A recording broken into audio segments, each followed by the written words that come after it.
Corona जैसी इस महामारी पर जिससे कि सारा विश्व ग्रस्त है, आपने बहुत बाद में भेजा समय नहीं। हमने इस पर जिस प्रकार का मैनेजमेंट किया है, इस पर तमाम तरह की टिप्पणियां अभी हमने सुनने को मिली हैं। कोरोना विषय पर बोलते समय मुझे लगता है कि इसको दो भागों में विभाजित करना चाहिए। एक, कोरोना का management, first wave, second wave और आगे आने वाले समय में क्या किया जा सकता है, और दूसरा, कोरोना से लड़ने के लिए जो सबसे कारगर उपाय है। मुझे लगता है कि विश्व में कोरोना से लड़ने का सबसे कारगर और अंतिम उपाय वो वैक्सीनेशन है। Covid appropriate behaviour and vaccination.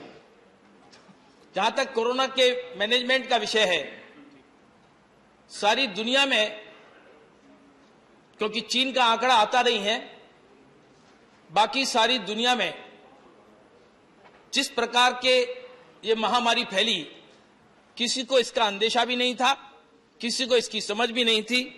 और मैं मेडिकल प्रैक्टिशनर होने के नाते भी कह सकता हूं कि डॉक्टर्स को भी इसकी अभी भी जानकारी मिली ही रही है, कोई जानकारी नहीं थी।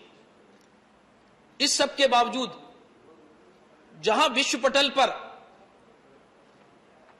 भारत का हेल्थ स्ट्रक्चर, इंफ्रास्ट्रक्चर जिस प्रकार का था, हम सब जानते हैं।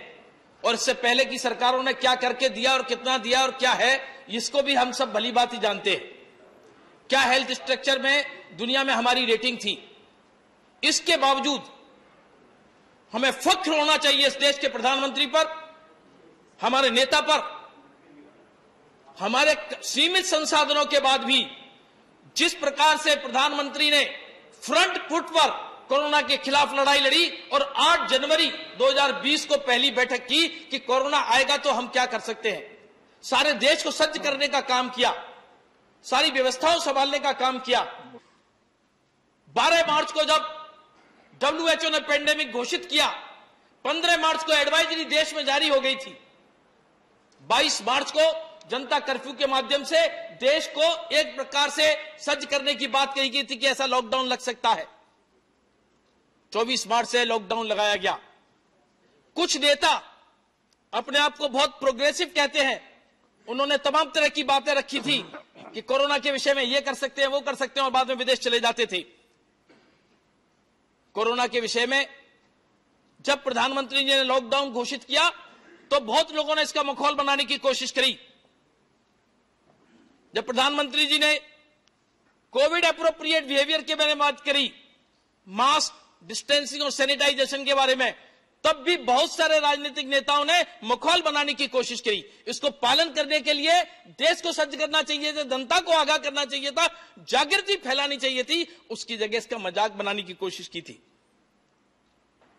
मैं लंबी बात इस विषय पर नहीं करूंगा, लेकिन जिस प्रकार से कोरोना के काल को ब्लेसिंग इन डिस्गाइज, हमारे सीमित संसाधन थे, हमारे यहां एक N95 मास्क नहीं बनता था, हमारे यहां पीपी किट नहीं बनती थी, हमारे यहां वेंटिलेटर नहीं बनते थे।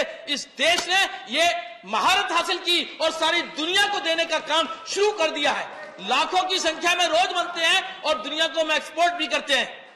इस प्रकार का ब्लेसिंग इन डिस्गाइज इस आपदा को भी अवसर में बदलने की कोशिश की और देश को सज्ज किया। और देश के लोगों ने किया, कोई सरकार ने नहीं किया, खाली देश के लोगों ने किया। देश के लोगों को प्रोत्साहित किया गया। एक तरफ लॉकडाउन की घोषणा होती है तो दूसरी तरफ देश की वित्त मंत्री ने 1,70,000 करोड़ का पैकेज 26 मार्च को घोषित किया। देश के नागरिकों को असुविधा ना हो, देश के नागरिकों की सुविधा हो, देश के नागरिक इस महामारी से लड़ सके, इस प्रकार को देश को सज्ज करने का काम किया। लेकिन उस समय भी आवाजें उठाई, उस समय भी इस लॉकडाउन क्यों कर दिया, लॉकडाउन के लिए तैयारी नहीं की गई। इसी दिल्ली में, संजय जी यहां नहीं है, मैंने पर्सनली इन पे फोन पर बात करी थी कि किस प्रकार से माइग्रेंट लेबर के नाम पर लोगों को भ्रमित करने का काम किया गया दिल्ली में, और अनाउंसमेंट किया गया कि बस तैयार खड़ी है, 1 लाख लोग खड़े हो गए नोएडा बॉर्डर पर। यह किसकी करतूत थी? ऐसा देश का मैनेजमेंट होता है, इस प्रकार से व्यवस्थाएं होती हैं, लोगों को भ्रमित किया गया। माइग्रेंट लेबर को भ्रमित किया गया। और उस समय भी मैंने व्यक्तिगत बात करके इन लोगों से निवेदन किया था कि ये मत कराइए। हमने ऐसे लोगों को इकट्ठा करके नोएडा के बॉर्डर पर उत्तर प्रदेश के यशस्वी मुख्यमंत्री योगी जी ने बस लगवाकर उनको अपने अपने गंतव्य स्थानों पर पहुंचाने में मदद की। भारतीय जनता पार्टी के तमाम कार्यकर्ताओं ने सेवाई संगठन के माध्यम से श्रमिकों को जो जा रहे थे उनको चप्पल देने का काम किया, उनको भोजन देने का काम किया, उनको गंतव्य पर पहुंचाने की जिम्मेदारी निभाई। और इसका कोई ढोल नहीं पीटा है जी। 25 करोड़ से ज्यादा लोगों को अन्न के पैकेट दिए गए, इसका ढोल नहीं पीटा था। 25 करोड़ से ज्यादा लोगों को अन्न के पैकेट दिए गए। सारी दुनिया में अकेली भारतीय जनता पार्टी ऐसी राजनीतिक पार्टी थी जिसने इस प्रकार का काम किया और बगैर ढोल पीटे किया और लगातार किया, सालों साल तक किया। लेकिन इसका भी माहौल बनाने की कोशिश की गई। जब दूसरी वेव आई, दूसरी वेव के पहले बहुत लोगों ने बात की कि प्रधानमंत्री जी ने लोगों को सज्ज नहीं किया। प्रधानमंत्री जी ने फरवरी में सार्वजनिक रूप से कहा था कि कोरोना अभी खत्म नहीं हुआ है, कड़ाई भी चाहिए, कोई ढिलाई नहीं चाहिए और दवाई भी चाहिए। प्रधानमंत्री जी ने मार्च में मुख्यमंत्रियों की बैठक में आगाह किया था 15 या 16 मार्च को कि कोरोना अभी समाप्त नहीं हुआ है, वायरस यहां है। मैं मेडिकली भी कहता हूं वायरस है और रहेगा, वायरस जाने वाला नहीं है। इसके लड़ने के तरीके क्या होंगे? मुख्यमंत्रियों की बैठक में प्रधानमंत्री जी ने मार्च में कहा था कि हमें इसमें कोई ढिलाई नहीं चलनी है। आप अपने अपने राज्यों में इस बात की व्यवस्था करें कि इसमें ढिलाई ना हो, लोग इससे त्रस्त ना हो। देश को जहां तक नेतृत्व देने का विषय है, प्रधानमंत्री जी ने जिस देश में 900 टन की ऑक्सीजन की रिक्वायरमेंट थी, कुछ समय के बीच में ही ये रिक्वायरमेंट 11,000 टन हो गई। लेकिन इसमें आपा नहीं खोया, हाथ पैर नहीं डाले, जैसे दिल्ली में किया गया कि रिक्वायरमेंट 600 की थी और 954 टन मांगी जा रही थी।